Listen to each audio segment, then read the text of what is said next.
మనలో సాధించాలనే తపన, లక్ష్యాన్ని చేరుకోవడానికి కష్టపడే తత్వం ఉంటే చాలు.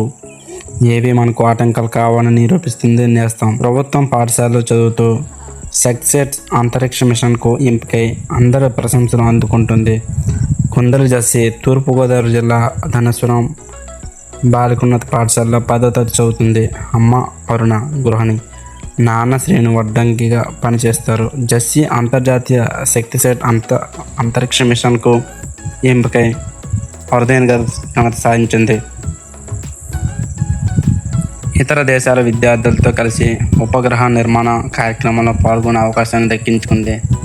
శక్తిసేట్ అంతరిక్ష మిషన్ కోసం నిరుడు రిజిస్ట్రేషన్ నిర్వహించగా 108 దేశాల నుంచి 12,000 మంది విద్యార్థుల పేర్లు నమోదు చేసుకున్నారు. అందరూ ధర్మేశ్వరం పాఠశాల నుంచి 8 మంది రిజిస్టర్ చేయించుకున్నారు. ఆ తర్వాత విద్యార్థులందరికీ అంతరిక్ష శాస్త్రం, ఉపగ్రహ ఇంజనీరింగ్ విభాగాల్లో ఆన్లైన్లో 120 గంటల పాటు శిక్షణ ఇచ్చారు. అందులో ప్రతిభ కనబర్చిన 300 మంది విద్యార్థులను చివరి దశకు ఎంపిక చేశారు.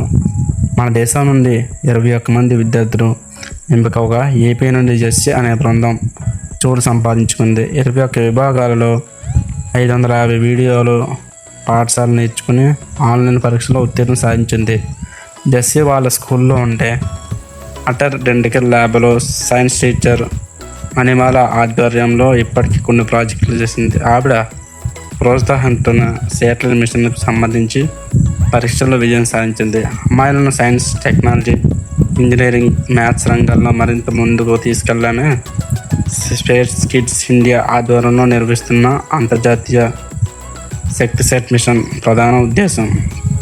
జస్సి ప్రతిభను మెచ్చిన ఏపీ ఉప ముఖ్యమంత్రి పవన్ కళ్యాణ్, విద్యాశాఖ మంత్రి నారాయణ లోకేష్ గారు భవిష్యత్తులో ఇస్రో ద్వారా దేశానికి సేవ చేయాలని తన లక్ష్యం నెరవేరాలంటే దీవించారు. జస్సి మిగతా విద్యార్థులకు ఆదర్శంగా నిలుస్తుందని ప్రసంగించారు. అన్నట్లో నేస్తాలు ఆగస్టు 21 నుంచి 31 వరకు ఢిల్లీలో గౌతమ బుద్ధ యూనివర్సిటీలో నిర్వహించే ప్రత్యేక శిక్షణ కార్యక్రమంలో జస్సి పాల్గొనబోతుంది.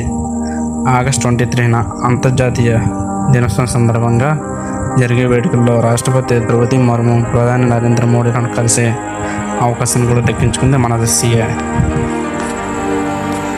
ఓకే.